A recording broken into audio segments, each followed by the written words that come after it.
आज ए कार्यक्रम को सफल करने को जाऊथारु मो हृदय गभीरतम प्रदेश किसी कही पारुनी।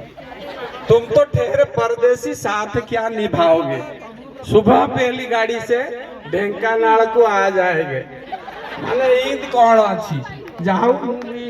मोर बंधु ज्ञान को बहुत वर्ष पर आम तो देखालु अष्टम नवम दशम पढ़ुलु 250 पिलार बोधे मु 30-40 मैक्सिमम पिलांकर को जानी थी। आम हॉस्टल चूड़ा हो 34 अदर 16 धर सला आमको चूड़ा कही प्रथमे खाली उडेबे अशोक पानी ये अच्छी कहबे चूड़ा चूड़ा दौलु आम गाँव रु आसता बापा मुंडे गंडिया चावल धरी हॉस्टेल को आनी रखी दे थाए ये तो चूड़ा बंधु मैंने अच्छा तेणु मुझे किसी कहबी ज्ञान बाबू जे पर्यंत जीवित थिबे आमे भी जीवित थिबु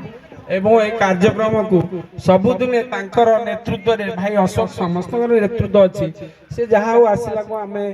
बहुत बंधु एटे थिलु बहुत समय प्रयास करी जो ढेंकानाल एकत्रित होइबा पई तो 12 ग्रुप भी स्प्लिट अप हे अच्छो किंतु केही करि पालुनी जहाँ ज्ञान